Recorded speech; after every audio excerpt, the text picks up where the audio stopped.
All right, everyone, welcome back to this week's episode of the podcast. This week's guest is Hannah Frankenfield, my amazing wife. She is a physical therapy assistant. She graduated from Central Penn College. Hannah, thank you for coming on the podcast. Yeah, thank you for having me. So, I guess let's start with why you wanted to go into physical therapy assistant. PTA for short. Sure, yeah, for sure. So there was a couple reasons why. I had actually looked into becoming a physical therapist as well, but so in order to become a physical therapist, it's a doctorate, and I definitely was looking at that for a while, but basically what I found out as a physical therapist, you're going to be spending $100,000 in debt.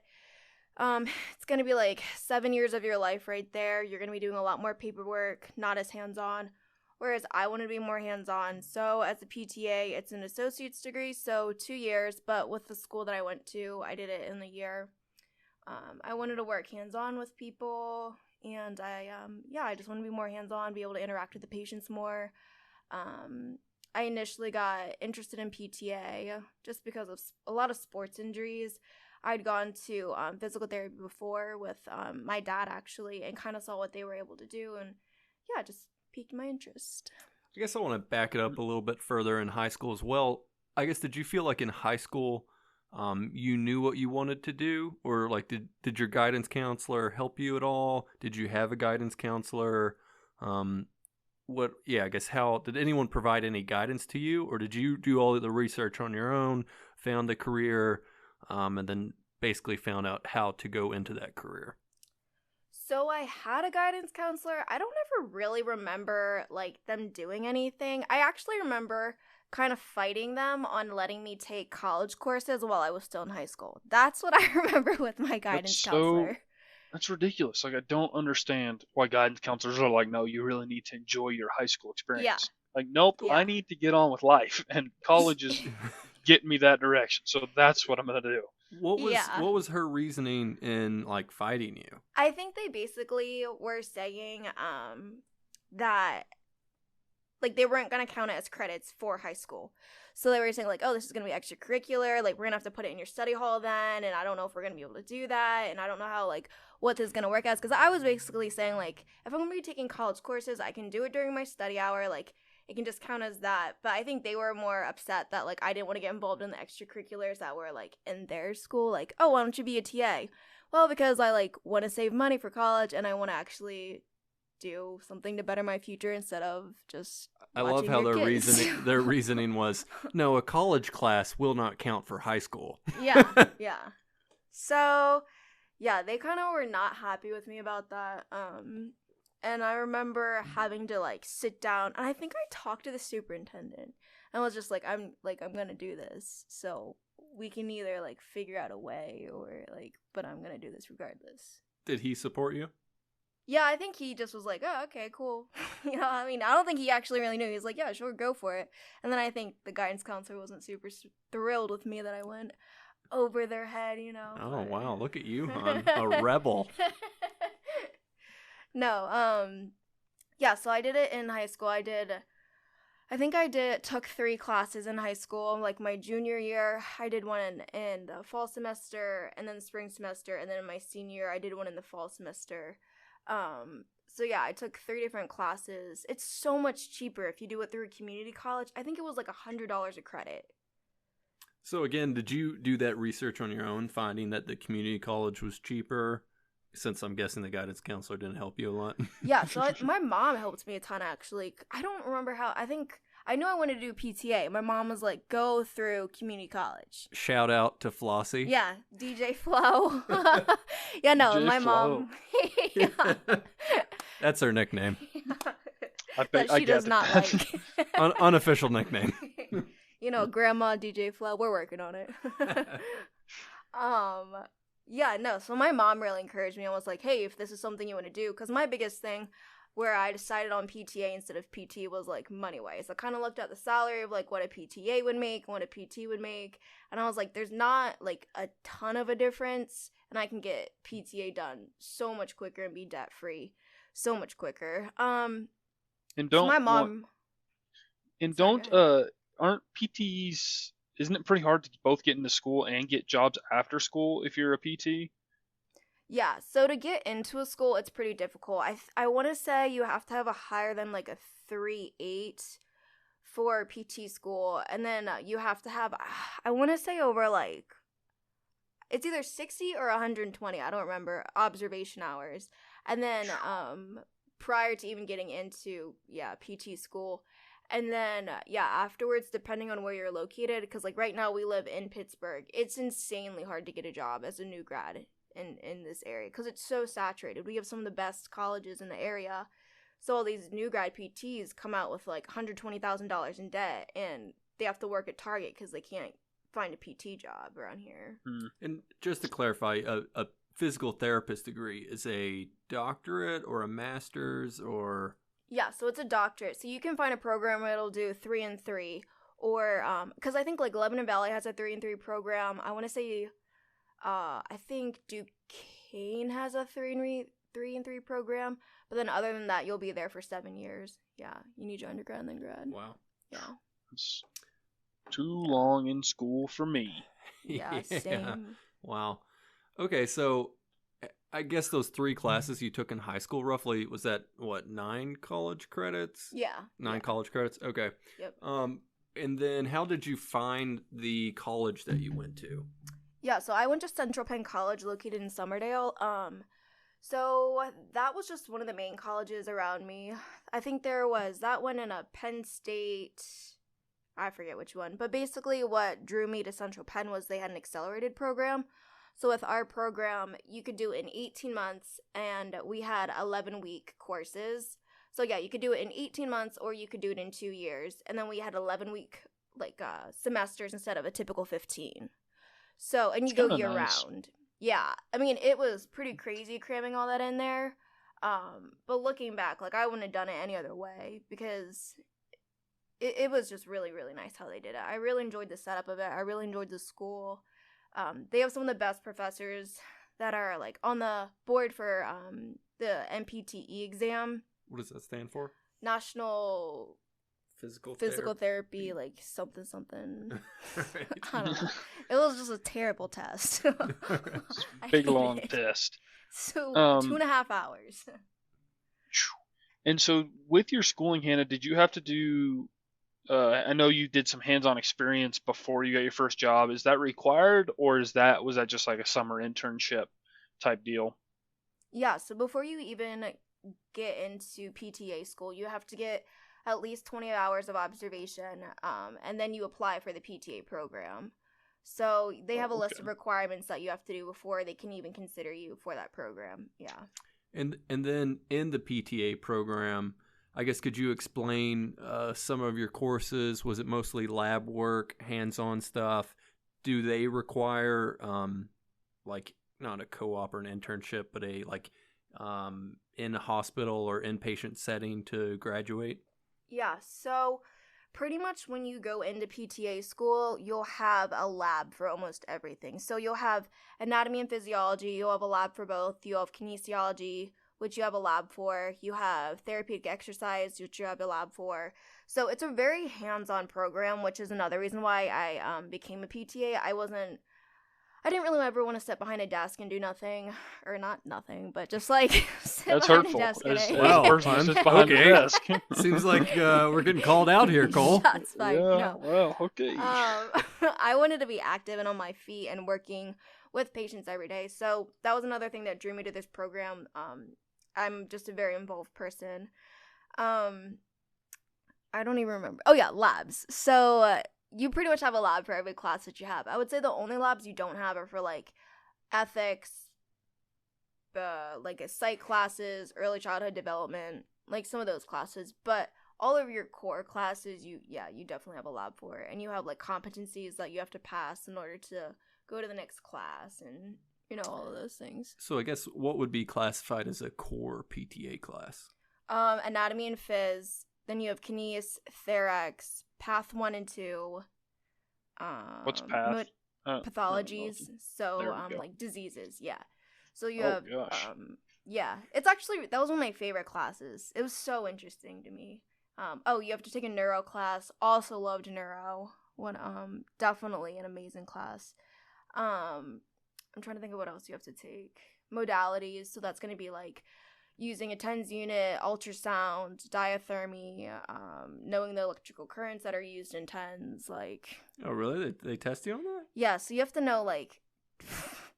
I don't even remember any of this crap.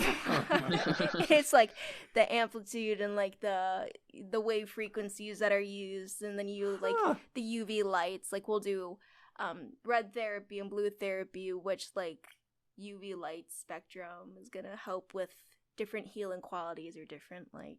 Interesting. Yeah. So you mentioned you get like a competency. What does that entail? Is that just the test to pass the class, or? Yeah. So Okay. It's like hands-on. So like for example, when you're in anatomy, one of the competencies that you have to pass is like how to properly don and doff PPE correctly and apply sterilized gloves. Okay. So they give you like this is what you have to do. You have to walk through it. You have to do a checklist. We also do blood pressure, making sure you know how to do that. Anatomy of the bones, muscles, like manual muscle testing, range of motion, creating like an exercise program or modifying one that a PT made for you. Neuro comps were hard because they'd give you a patient that which was always your like classmate, where they'd act like if they had a stroke or if they had, you know, dementia or something like that, and you'd have to be able to implement a plan of care with a patient that had a stroke or... Wow, I mean that seems pretty hands-on and comprehensive. Yeah, and then you have to like follow a list. They have a checklist of like things that you had to do. So just off the top of my head, if you had a patient that had a stroke that affected their like right upper extremity or their right arm, you would have to do a certain like PNF patterns with them and make sure you knew how to do that correctly. PNF? I don't even remember. Proprioceptive neuromuscular facilitation, I think it is. I bet it's function. Something like that. Okay. So yeah, you'd have to know how to like which PNF patterns to do to facilitate like what motion or movement you want them to improve on. So it was very hands-on, and you actually clearly I knew more like the technical stuff back then, and then when you get to the real world, it's like, oh yeah, PNF. Yeah. So it sounds like you got a lot of experience in school that directly related to your work. Is that true? Oh, for sure. Like PTA is definitely one of those programs that is directly related to what you're going to do. Well, I would say like depending on which setting that you're in will directly relate to what you do. That's cool. That's good. And then so what was your first job outside of school, or after school, I should say, down in Texas? Yeah. Down in Texas. So yeah, I worked at a nursing home, a skilled nursing home in Garrison, Texas, and yeah, good old Garrison. For everybody listening, Garrison is the small town that's very close to Nacogdoches, and then if you live in Nacogdoches, that's still small enough that if you want to do anything, you have to go to Longview, which is where Jake and I went to school. And there's nothing to do in Longview. And so, like, she was, like, 3 towns removed from nothing to do. So, like, there was literally nothing there. Like, dirt roads. I remember, okay, before I even accepted this job, I remember Jake and I like, yeah, let's go drive down and let's see this. Oh, no, this was for my interview. This was for my interview. So I was like, oh, yeah, like, whatever. I'm a strong, independent woman, like, whatever. And I remember going down and hitting a dirt road and being like, oh, my gosh, a dirt road. Like, what the heck is this? And then I drive, like, through this cow pasture to get to, like, the main road. And I was like, this is terrible. And it was, like, 56 miles one way. Oh. Yeah. I think the first day she told me she like crossed the cattle guard, and I said, "What? Where in the hell were you going?" Yeah, and then he came with me the next time. I was like, "Look, see, it's right there." I didn't know you had to cross a cattle guard. I think that's like she took like a little shortcut. Apparently through someone's backyard. Yeah, like she found a dirt road like connector. I don't even know. I was just following the Google Maps, you know, which clearly had no idea where we were. Yeah, but Garrison, Texas, I think the town was like 840 people. So that was fun. And 144 of them were in the nursing home that I worked at, because that was the bed capacity. So I worked in a nursing home, 144 beds there. four hallways. There was a PRN or an on-call PT. The director of rehab was a speech pathologist. I worked with an occupational therapist or an OT, and then a certified occupational therapy assistant or a CODA. So all of us worked together and treated all the patients. Okay, can you tell us a little bit about what a skilled nursing facility treatment plan would look like? Is it all relative the same, like just maintaining function, or is it vastly different? Yeah, so I mean, it depends on the patient per se. A lot of it, like, because of the people and the population that's there, you're going to be working on transfers, like getting out of bed, getting off of a toilet, getting out of a chair, getting out of their wheelchair, walking properly. A lot of it's fall prevention, working on their balance. So it does vary a little bit person to person, just depending on how advanced or how, like, high level that patient is, but you pretty much target the same goals throughout. So, like, the physical therapist will do the initial evaluation, kind of asking them, like, what are the goals? What are some things that you're struggling with? So some people might have trouble getting out of a chair. Some people might have trouble walking further distances. So the goals will the goals would differ a little bit. But I mean, when you're working in a nursing home, it's not like they're talking about running marathons, training for, I didn't know what caliber of people we were dealing with. Yeah. Yeah, I mean, there's that, like, 100-year-old that runs the 100 yards, There's, like, 2 of them that waddle out there. They need physical therapists. Are there very many people getting elective surgeries, like hip replacements and stuff, that you're helping out of that, or is it all just degradation of regular function? Right, so we would get a few. So typically what happens, if you go for an elective surgery, they'll take you to an inpatient rehab hospital, and then if you don't progress from there, then they'll send you to SNF. So typically SNF. Pretty much, yeah, SNF, skilled nursing yeah, facility. Skilled nursing facility. Yeah. Good old SNF. Yeah. So yeah, as soon as you get like a surgery, you'll do like acute care rehab, maybe for like a day or 2 days, and then they'll probably just send you back to your SNF, where then we'll pick it up and start. Yeah. Okay. But just a little tangent of my own thing.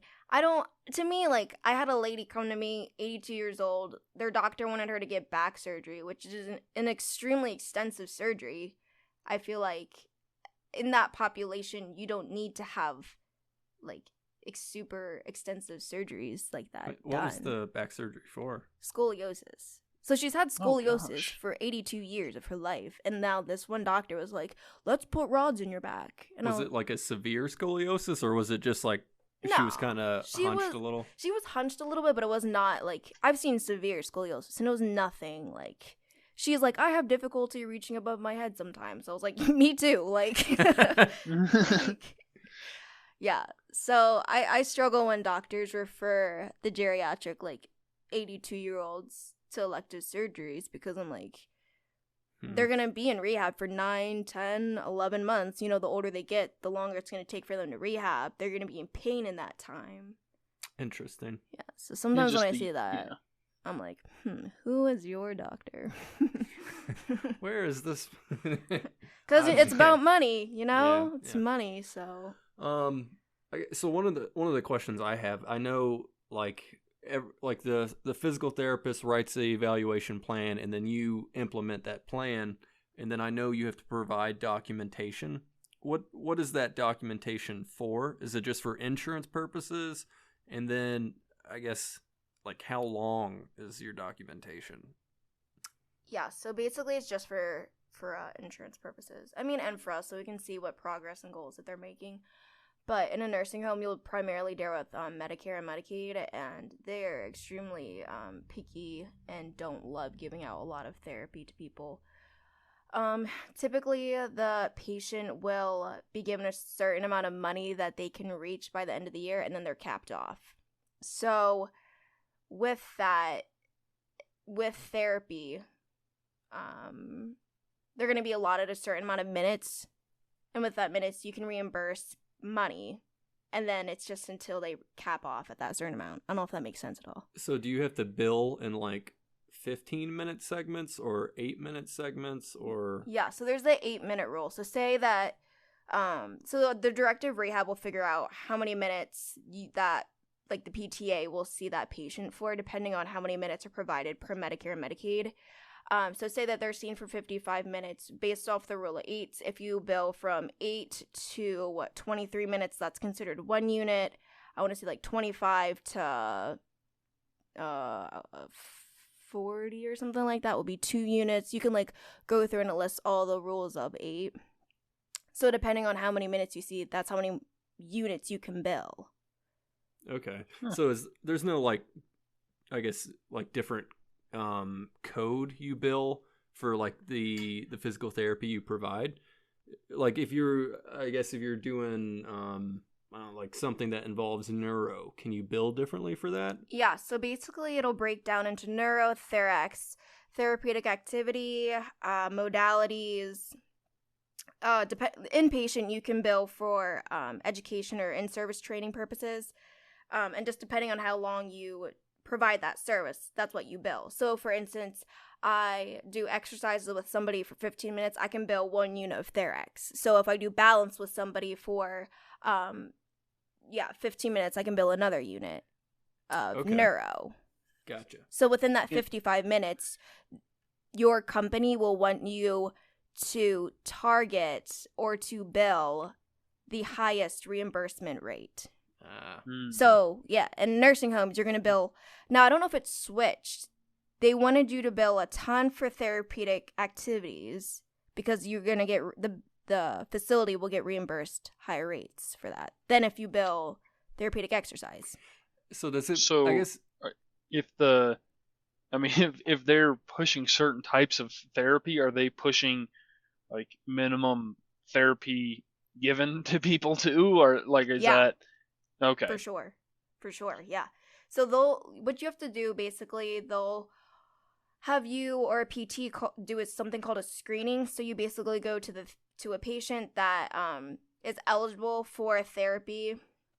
Again, because there's some rules with Medicare and Medicaid where a patient is not eligible for therapy for like 30 days or something like that. And then after that 30 days, it resets and you're able to treat them again for like X amount of time. I'm not super familiar on those dates, or just because that's typically what a DOR will do or directive rehab will do. But when you are like supposed to see a patient, you typically see them for 55 minutes, I would say. Now, depending on if they're very low level or very like they're not functioning, you might see them for like 23 to 30 minutes. But obviously, if it's 23 to 30 minutes, you're only going to be able to bill for like 1 or 2 units, opposed to if you see somebody for 55 minutes, you'll be able to bill more units and the facility will be reimbursed more. And theoretically, the person will be better off for it. Yeah. So I guess I was talking about who we're billing and who's getting the money. What about the poor people? Yeah. Well, that's what I was going to ask. Like, do you feel like the facilities push it a lot, or is it like A, maybe, and then it's like A, based on your, therapist opinion, you provide the service that you feel like they actually need? Yes. To both. Depending on the facility, the directive rehab, they want the building to be prosperous. They want the therapy team to look good, so they're gonna push those minutes. They're gonna want you to get those minutes. And I believe that they have to be seen for a certain amount. The patient has to be seen for a certain amount of minutes per week, regardless. Because say I don't get 23 minutes with a patient, I might have that tacked on to the next visit that I see them, or they'll be seen by a PRN therapist or an on-call therapist later that week. Okay, so it's kind of like a give and take from therapy and management to appropriate care, billing appropriately, kind of back and forth. Yeah, because there are some places that are like, you might have a patient that's had a stroke, like severe stroke, they have dementia, they're non-compliant, and they're like, see them for 55 minutes. Well, that patient might be able to stay out of their bed for 30 minutes. What are you going to do for that other time? You're going to sit there and educate them for 25 minutes? Like, that's not ethical, Right. Like, so it does depend. So I'm guessing who does the auditing? like, because if you're writing a note and then a PT basically has to approve your note, signs it, who in the end audits all these notes? Is that like the insurance companies? They come in and say, well, so-and-so isn't walking and you said he was walking, or... Yeah, they'll have companies. It can be, depending if the entire service is in-house, or they might contract somebody to do the auditing for them. Yeah. And then that person will be So like, there's well...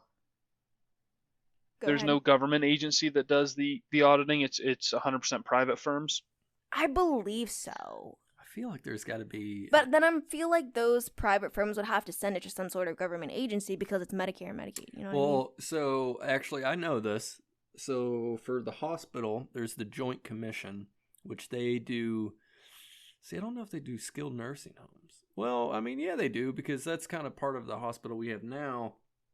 And you have to be Joint Commission accredited in order for to accept Medicare and Medicaid. And then there's also another one, which is, I can't think of it. It's like starts with a C something, which is kind of just the basic level accreditation, where you have to have that in order for, you know, Medicare and Medicaid to be accepted. So I think there is government agency tied in there somewhere. Yeah, it's somehow. I just know that it's like, that's what the director of rehab does. Right, it's above my pay grade. Yeah, okay.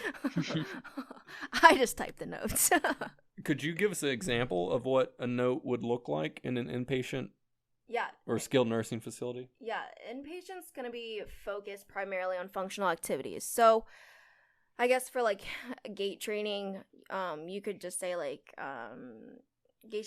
patient participated in ambulation trials with assisted walker. Patient required mini-verbal cues for increasing step, stride, length, and height for improved quality of gait. Patient has tendency to ambulate with like antalgic gait, requiring tactile cues in order to facilitate proper gait pattern. In order to improve safety, reduce risk of falls, yada, yada, yada. Yeah. Makes it sound I so didn't fancy. understand very many words you said there. I think I understood safety. My company should be proud. Yeah. Safety. I got it. Whenever you do notes, you have to say, like, this is the service the therapist provided. This is why they continue to need therapy. This is how they're progressing.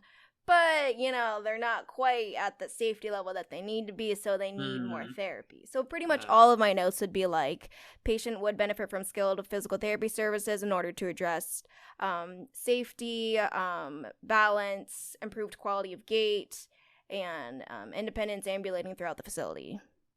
Because you want them to progress, but not too much. Too quick. Yeah. Okay.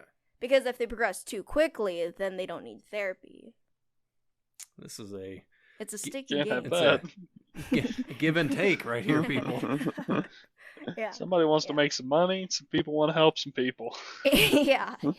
That's why I became a PTA. I just want to help the people. The PTs can be the one that worry about all that extra the politics. There's a lot of politics that goes on. Huh. There's a lot of politics in the world. Yeah, for sure. There was another question I was going to ask that I felt like we kind of skipped over.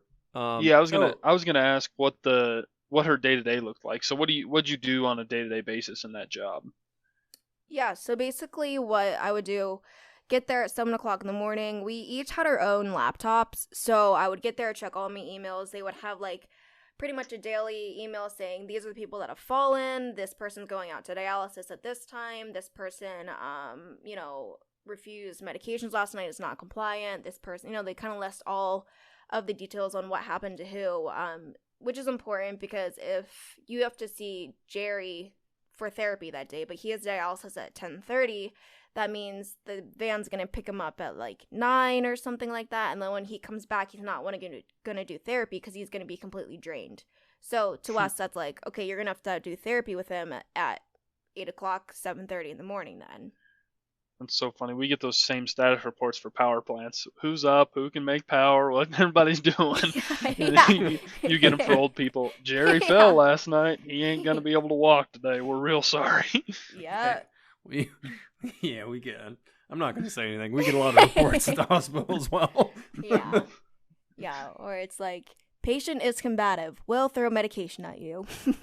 That's terrible. So, yeah, so I'll do that. Check my emails. Usually go through, see what your schedule is. Usually I'll have like 8 to 10 people on my schedule.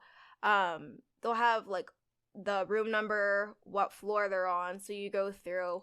Basically, you'll see the same people pretty consistently. So for me, I got there at 7 o'clock in the morning. So I had all my early morning risers. So I would just know, like, this person likes to get up really early. I'll go see them first. I'll bring them down to the therapy gym and then be like, well, they eat breakfast at 8 o'clock. I'll get them, 7 o'clock. So that way they have time for breakfast. After that person, this person's breakfast is going to be done at 9 o'clock. So I can grab that person right after and document in between. So it's a lot of multitasking, figuring, and working between schedules. Because between 8 to 10 people, you have to fit all of them in. Typically, you can't overlap unless if you bill concurrent.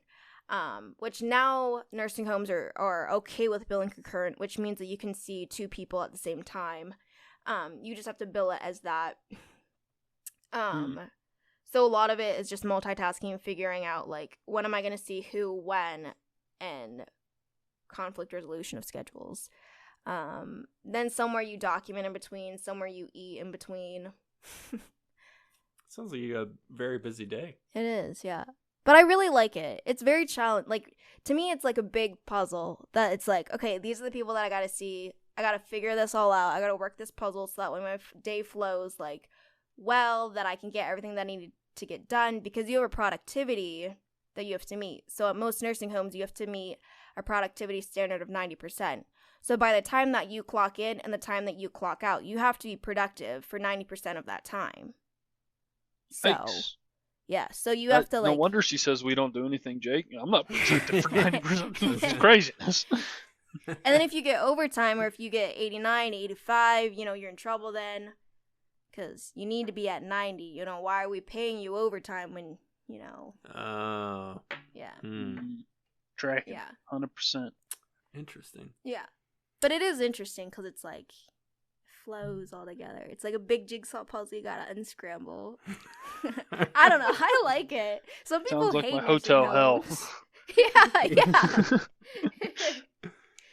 Yeah, that's why people hate nursing homes. I think because it's like mentally so challenging to get all the pieces to work and fit together, and like have your non-compliant patient work with you, get everything you need to get done, document, do your progress notes, in-service trainings all in the same day. I was gonna say, I feel like that's got to be something that's pretty hard, dealing with all these patients that are in this nursing home that, I'm assuming most of them don't want to be in a nursing home. Yeah. And I am assuming a lot of them are, I guess, see the physical therapy team coming and are just like, leave me alone, or some of them happy to get physical therapy.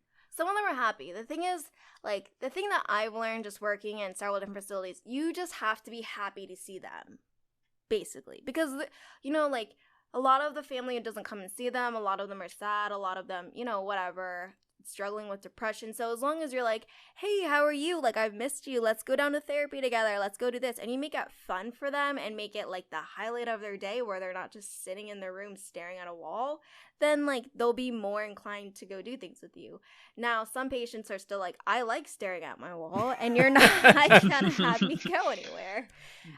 Then those are the patients that you have to get creative with, which is also, like, kind of interesting. Those are the ones that use, like, target functional goals. So, Gotcha. like, let's get out of bed today. Let's, like, get in a wheelchair. Let's go to the bathroom. Let's, and you can get, that's bed mobility, transfers, wheelchair mobility in a confined room. That's going to be, toilet transfers, standing for washing hands, fine motor for, like, turning knobs.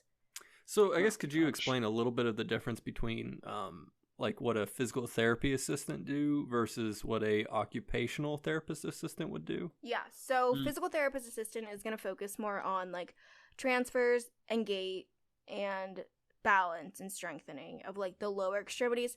So basically what, like, occupational therapy and physical therapy do, they kind of split. So occupational therapy is going to focus on, like, the upper extremities, where physical therapy focuses on the lower extremities, if that makes sense. So, like, an occupational therapist will work on, like, dressing, feeding. Like, if for example, people with Parkinson's, their hands will shake, so an occupational therapist will give them a weighted utensil so that way they can still feed themselves, but the weight is gonna like reduce the shakiness. So would you say an occupational therapist assistant is like more fine motor skills to like button your clothes and Yeah.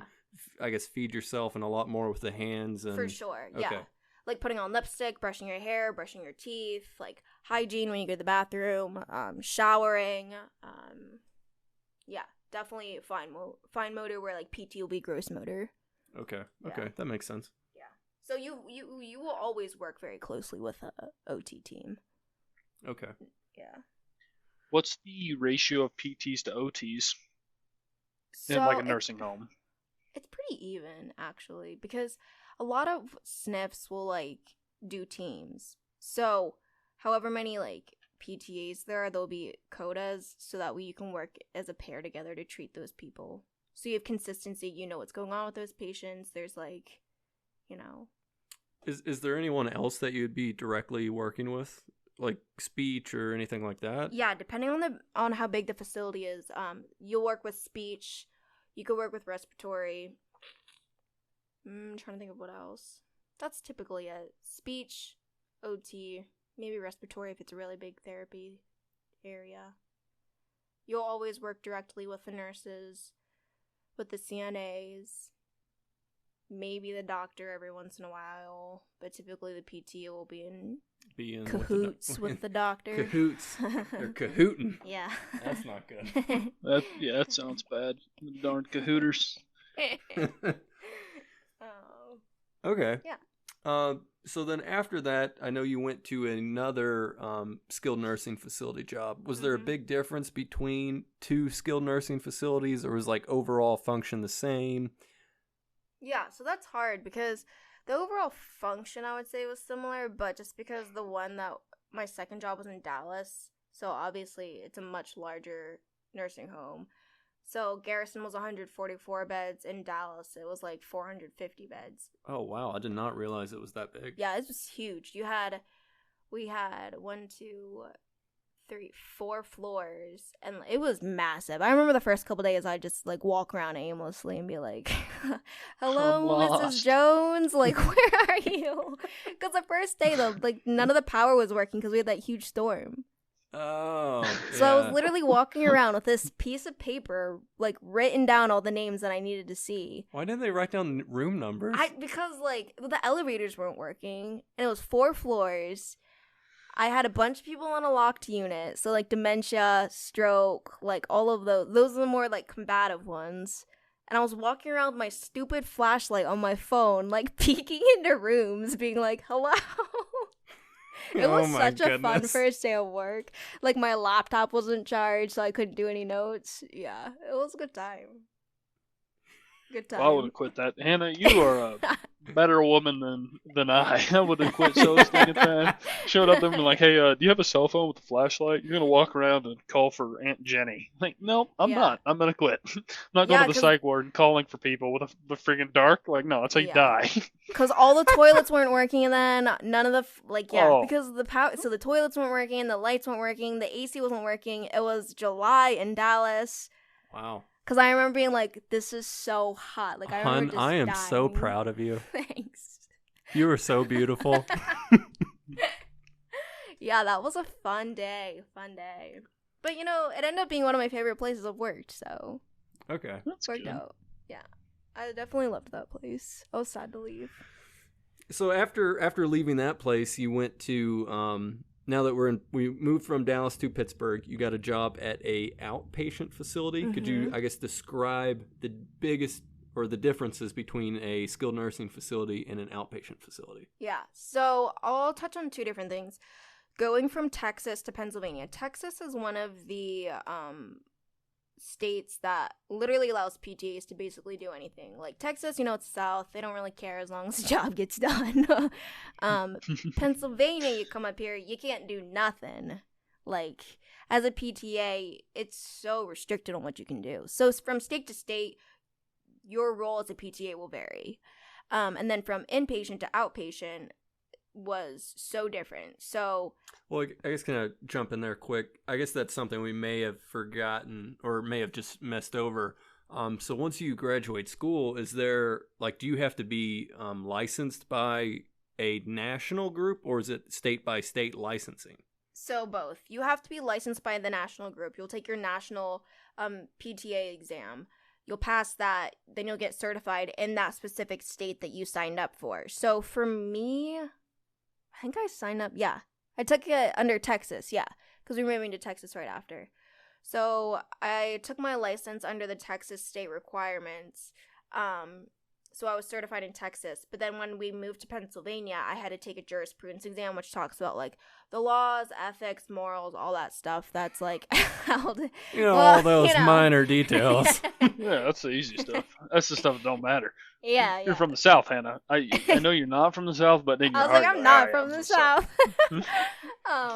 Yeah, so when I moved to Pennsylvania, you have to take the jurisprudence exam, basically just stating what you are and are not allowed to do, and then you have to pass that. You have to pay a bunch of money, at least in Pennsylvania, to get another piece of paper saying that you're still a PTA, but just in a different state. So can you keep both state licenses at the same time? Or does once you switch states, the other one just become invalid? No, you can keep both. So I still have both my licenses, okay. Which is, so Texas, my PTA license expires 2021, and PA expires in 2020. I literally had it for a year, then I have to renew it again. Wait, it expires at the end of this year? Yeah, in December, I was like, what the heck, PA? Why do you suck? So then I have to do, like, all of this stuff, pay all that money again. Yeah. Take another test about stupid rules that I already know. Yeah. So I was like, really, PA? Come on. Okay. But anyways, yeah. That does seem crazy that it's only 1 year.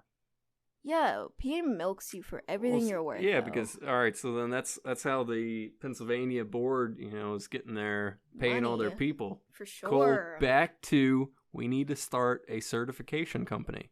No, just like all the certifications, we'll call it JBET and CBET. CBET will be for Cole's Bureau of Certification, and JBET will be for Jake's Bureau of Certification. So CBET actually already stands for Certified Biomedical Engineering Technician. So we might have to work on your name. I bet. Cole Ironside. Yeah, beat that. That's good. That's real good. Yeah, definitely should look into that. Oh, I wonder if we could interview somebody from ABET. Get him on the podcast. Ooh. Hey, what do you do? Everybody Now we've you're interviewed thinking. thus far wonders, what do you do? Cole, you were True. definitely onto something. Moving and shaking. All right, so on back to outpatient Back facility. to outpatient. We're bringing it back. So yeah, outpatient literally is nothing like inpatient at all. Talk about a shock. So pretty much inpatient, they give you the people you have to see, and then you get to do whatever the heck you want to do. Outpatient, you don't get to do any of that. They give you the patient, but then that flow sheet or the plan of care has specific exercises that the PT has implemented that they want you to work on with them. So typically what'll happen, at least the clinic that I'm working at, you'll greet the patient, bring them back. They start off on heat and E-stem, electrical stimulation, and a moist heat pad to kind of help facilitate relaxation of the muscles. It's kind of like a feel-good to start off with. Then they typically start with stretches and their exercise program, but the PT writes down specific exercises that they want that person to do. So you'll go through, do the exercise with them, make sure that they're doing it properly, have proper form, that they're not, hurting themselves, basically. And then at the end, you'll end with a massage and then ice. So And that's more surgeries and stuff that get you into outpatient facilities, correct? Yeah, for sure. So we see a lot of, it kind of depends on, I think this is interesting. It depends on the time of the year. So, fall, you'll see all of your sports athletes with their ACL tears due to soccer or whatever fall sports are in. So you'll see a lot of your young athletes in the fall. In the winter, you'll see a lot of old people with their hips because they fall on the ice and break their hips. You see low back all throughout. That's just never going away. Spring, you'll see rotator cuff because you got your baseball players and I think golf and a lot of high school starts, maybe in the spring. I don't know anything about golf. How do you tear a rotator cuff golfing?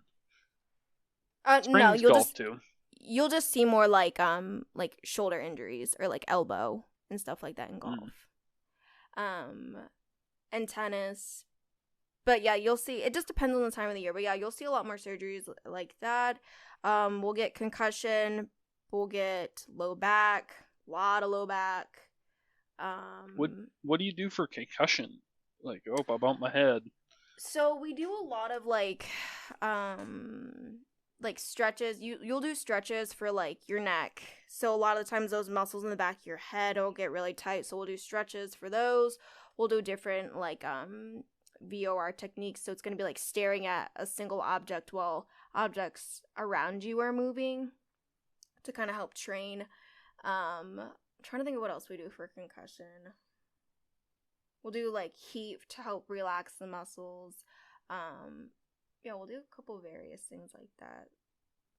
Nobody ever did that for my concussions. That's maybe why I'm so messed up in the head.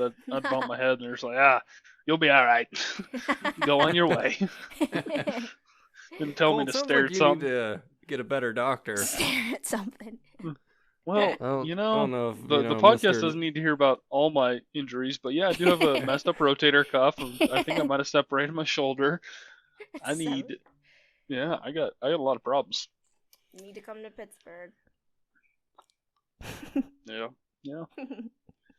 So, I guess, would you say outpatient is easier than inpatient? For sure, easiest. It is hands down the easiest job I've ever done. Like, I've worked in food and retail. Like, this job that I'm working now is just like the easiest. It's like sitting thing. at the desk all day. It's a joke. Yes. Oof. Yikes. Yeah, no, it's super easy because, like, how outpatient works, they schedule, which is basically a joke because people just show up whenever they want to show up anyways. But yeah, they'll schedule when they're going to come. They come in, you wait for them, and then they already have a set program. So you just, like, massage them, and then you set them up for heat and stim and stuff. But then you just basically have to, like, have time management of figuring out when people will get massages and stim. Because, like, the clinic that I'm at now, so right now it's currently me, a PT, and a rehab aide. So a rehab aide only helps with exercises. They can't do any manual or any setting up. So the only treating therapists are going to be me and the PT. So if we have 30 people a day, usually come at every hour, every half hour, we kind of have to overlap of like, okay, this person's wrapping up their program. They're going to be massaged. I'm going to be out for 15 minutes. So then it's going to just be the PT with like 6 other people there. Just figuring out like who can get what when, if that makes sense. But it's so much lower scale than what I'm used to in a SNF. So do you see more or less people, same amount of people? It's just easier work? Yeah, so I'll see like, yeah, it'll be like 15. I mean, now, because it's just me and a PT right now, like, the PT will do pretty much the evals and the re-evals and the progress notes. So if we see, like, one day there was 38 people on the schedule, and I think I treated, like, 22 of them. Okay. Because, yeah, the PT will just do the re-evals, evals, the things that I can't do, and I just get the rest. Is billing different in an outpatient setting versus an inpatient? Or I guess I feel like in an outpatient setting it'd be more private insurance for younger people, I'm thinking, rather than Medicare and Medicaid that you would see in a skilled nursing facility. Right, yeah, for sure. It's going to be more private insurances. Billing's similar where you'll follow the rule of 8. You'll still have the neuro, Therax, not kines. Yeah, you'll still have all of those, like modalities. You just bill modalities a lot more in outpatient. Like inpatient, you're not going to use like heat necessarily on an old person because it could burn their skin. Oh, okay. So I can see that. Yeah. The other thing I was wondering, is your note taking different in an outpatient setting? So different. Literally, notes can take you 15 to 20 minutes to write one note in an inpatient setting, depending on the difficulty of the patient. Okay. And whatever happened that day. Outpatient, it's like, patient did exercises. That's it. Tolerated therapy session. I even understood that one. So yeah, that's easy one. Yeah. Well, outpatient's going to be something we call a SOAP note. So subjective, objective, assessment, and plan. So subjective, you be like, patient reported that he went and saw his doctor yesterday. Doctor was pleased with progress. And then objective is going to be like measurements or things that you as a therapist are observing. So like you could say patient performed single leg stance, however required use of handrail due to instability. Patient would benefit, or well, not even patient would benefit. That part would go in the assessment part. So then you would say like patient was challenged by progressions, and then like in parentheses or whatever, single leg stance by demonstrating like valgus knee joints and instability of say left lower extremity. And that's when you put all of your like PTA jargon in there, basically, of like, this is how they did overall. They were able to tolerate this progression. They're still very weak and need therapy in order to address this. And then plan is just like per flow sheet. And then that's it. Per flow sheet. Per the Legit. diagram. Yeah. And then it's like, submit. Okay. So they take me like, I don't know, 3 minutes tops. Oh, so we're going from 15 minutes down to 3 minutes. Yeah. Okay. So much easier on outpatient. And then an outpatient, you don't do progress notes, or you don't do any like QI, like qualifying indicators. So what would be? How often would you do a progress note in a skilled nursing facility? Depending on the insurance, you can either do it once. I think it's once every 30 days. I haven't been in SNF in a couple months, but I want to say it's once every 30 days or once every 10 days, depending on your insurance. Whereas an outpatient, the PT is the only one that's going to do the progress note, which is kind of nice because I just show up and do my job. And okay. leave. Yeah, I could see that. Yeah, I could see how that'd be a little bit more enjoyable. Probably a lot more patients that are eager to learn, or at least eager to try. You know, I mean, dealing with young athletes and stuff, they're gonna want to get back on their feet, get back doing what they want to do, Sure.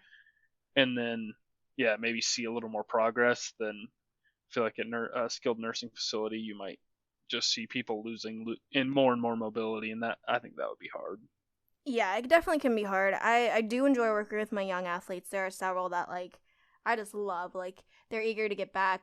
They want to do better. You challenge them as hard as you can, and it's really really fun. The sucker though, but I mean I love SNF overall. Like yeah. So overall, you'd say you like SNF better? Oh, for sure. It's way more challenging. You have to think way more. You have to be super creative. You have so much more freedom to do whatever you want to do whenever you want to do it. And also, I just like working with stroke and CVA patients. I know a lot of people hate it because it's super difficult to get any progress. But when you get, I don't know, to me, it's like when you start to see that progress and they start to see it, they get so excited. Even if that means like starting to wiggle their like pinky finger or start to be able to even sit up for 15 minutes instead of 10, like that's so much progress to them, and then it just makes them feel so empowered. And I love that because like, you know, if you have a stroke, you can't sit on the side of the bed without falling off, like, and I work with you and now you can sit up for like 15 minutes and not need assistance or not need help. I don't know, to me it's just I mean, I guess I could understand that. Like if I go to PTA and outpatient and my shoulder hurts and like, all right, we get the pain to go away, that's all right, that's good progress. But if I'm sitting there and I can't move my left side of my body and then I'm starting to see like, hey, my fingers are starting to move, I'm going to be pretty excited. For sure. Mm-hmm. And like outpatient's so different because you get the people that are super eager and excited to like want to do stuff, and then you get majority of them are like, my low back hurts, like my knees hurt, and I'm like, well, you're like 65, you've been like a mechanic your whole life, or you've been like, you know, you have a hard intense like job that's on your body, like your back's probably gonna hurt for a while, you know. And they're like, why can't I like magically be healed? I'm like, well, if you only do exercises one day for once a week, like I don't know. Gotcha. So one of the questions I want to know is like coming out of school, PTA salary wise, what could a PTA expect for, you know, entry level outpatient versus entry level skilled nursing facility, and does that vary a lot per state? Yeah, so I'm just gonna say it. Inpatient, you'll make SNF specifically, you'll make more every single time. All the SNF, you have time.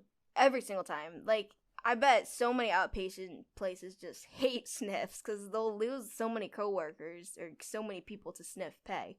Sniff pay will always be higher, their hours will always be better, and their flexibility will always be more. So, like, it's hard to beat that.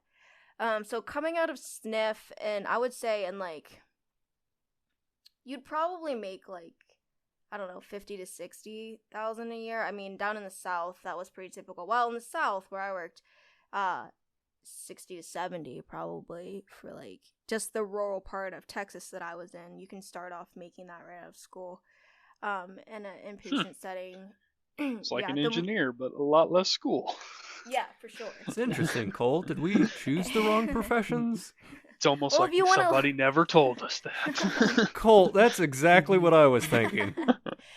Yeah, so starting off in the rural parts of like you'll always make more in a rural area, always, like, hands down. But yeah, in Texas you can probably make like 60 to 70,000 right out in a sniff.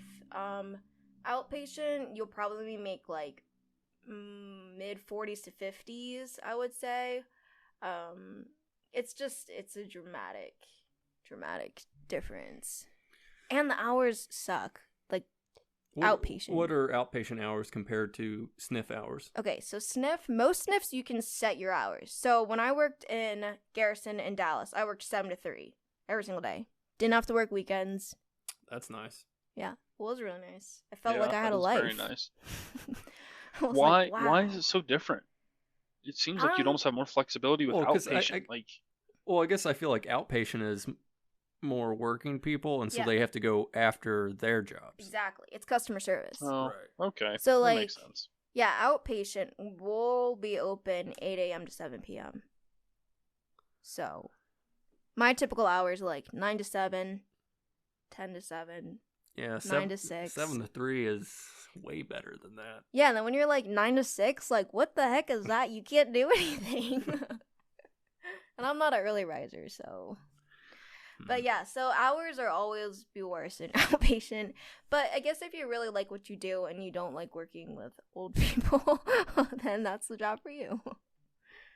Yeah, I would definitely be more inclined to be an outpatient physical therapy assistant than an inpatient or a skilled nursing facility. For sure. But yeah, there's so many other options too. You can go into women's health, you can go into acute care, you can go into like a rehab, like a hospital, like a rehab hospital. There's so many different areas you can branch out to as a PTA. Do those other areas require more formal schooling, or is it just more like certifications you take? Or yeah, just certifications. That's why another reason why I really liked PTA. If you get bored of one area, you can just go out into another. Just get certified in something, and it'll open so many opportunities for you. Like, you can do Parkinson's. If you treat a lot of people that have Parkinson's, you can do like an LSVT big, become certified in that. You'll get a pay raise. You'll be more marketable because not a lot of people are certified in those areas. Like, I just became certified as a lifestyle medicine. I don't know if that'll make me more marketable, but it was interesting. It was fun. Okay. And, yeah, put some more initials or some letters behind my name. I need some letters behind my name. Cool. We don't have any letters, Jake. This is the saddest part of being an engineer. You go to be an engineer, and until you take the FE, you can't even claim engineer. I can't even claim anything. Once you pass the FE, you can say engineer in training, and then once you pass the PE, you can say you're an engineer. But, like, I'm nothing. I'm a guy with a bachelor's of science in engineering. Who cares? You don't have a title. I didn't think I realized that. Yeah. We're like, to be an engineer, you have to pass your PE, and once the FEs, they call you an engineering training or something like that. But Cole and I are technically just people with engineering degrees. Not just. That's still an accomplishment. That's still good. I don't know. I think Jake and I did do well in school. Jake better than I, but there were some people that, like, I'm not really, like, proud to say I'm an engineer because they, like, graduated next to me, and that might be hurtful, but, like, they were dumb. That's anywhere, dumb. Yeah, that's anywhere. Because there's a couple people where I'm like, I don't know, man. I don't know how you I made it here. All right, Hard work, so I guess. Yeah, I don't know all that. Hun, I guess 2 more questions. Two more questions. Yeah. First question, so for anyone who's hopefully listening who maybe is considering physical therapy assistant, like what advice do you have for them? Yeah, so I would definitely say get your gen eds out of the way. Go to a community college, get your gen eds out of the way. It will help you in the PTA program because they will require some gen eds. It's not going to be as many as a bachelor's would be, but there still will be some. So if you go to your community college, get those done out of the way, you can hit the ground running in your PT program and you can get done a lot sooner. Or just have a lighter caseload where you can work and pay off pretty much the debt that you're putting yourself in. So I would definitely say do that. Research the school. I researched my school pretty extensively. I found out that the professors there were a part of the FSBTP board, which those are the people that make the test for PTAs. So I knew that they knew what they were talking about when they were teaching. I would just say really make sure, look at the reviews of the school, what classes you're taking. Because my school had a nights and weekend class at a Lancaster campus, which would have been closer to where I lived, but I drove further to go to the better campus, which had a higher passing rate than the Lancaster campus did. So, yeah, just... Look at you, dear. Oh, really I was killing thinking. it with the research. I was thinking. Cole, I feel like I really did not prepare when I was in high school. I didn't take any high school or college classes. I didn't do any extra stuff. Oh, no. Nope. I was lucky I did the ACT. I mean, like, oh, yeah. It was just like, college hit me like a ton of bricks. And not only was I not very prepared in high school, I took a year off. And then, it was just, it was not prepared. Also, tip, though, I did take college classes in high school because I didn't do terrible on the SATs. I was like an average kid, but it's pretty competitive to get into a PTA school. So if by taking those college classes, colleges will look at your GPA instead of your SATs. So I had a 4.0 GPA, but my SATs were average. Oh, so they looked at your college GPA. Yeah. So that was another thing I researched. I was like, so if I suck on my SATs, will these colleges look at my GPA? Because I got a 4.0. And for those people listening out there, they do look at your GPA. So take a psych class or... history, and you're golden. Scuba. Yeah, scuba. Do you have one more question, Jake, or are we wrapping up here? Well, I guess my last question was our generic.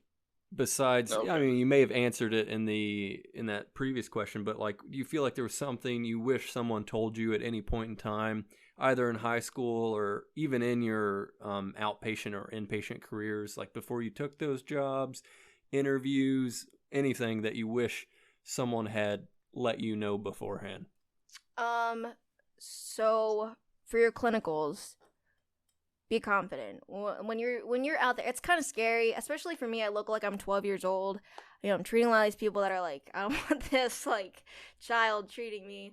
But like, know what you're doing. Be confident in that. Be confident in who you are. Like, you've been given the skills that you need to present yourself as a physical therapist assistant. So be confident in your abilities. In the hiring process, always ask for more. Always ask for more than what it is, and like be confident in that, and also give reasons why.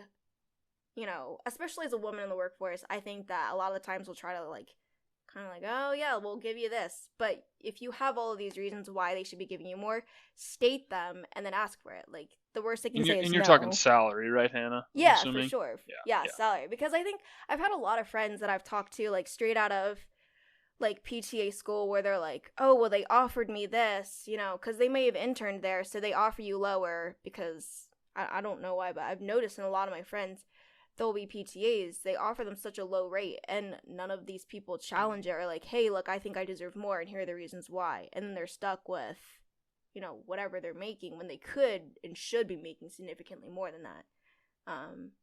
So I think that's what something I've learned going through 4 interviewing processes. Yeah. That's very good advice, Hannah. Thank you for sharing that. Yeah, sure. No, yeah, I wish I could ask for more in my government job, but Yeah. they're pretty strict. Excuse me, Mr. Yeah. Trump, sir. Yeah. Mr. President. I'm really good at my job. Yeah, that's true. Yeah. Cole, did Yep. you have any other questions? No, I was just about to ask you the same thing.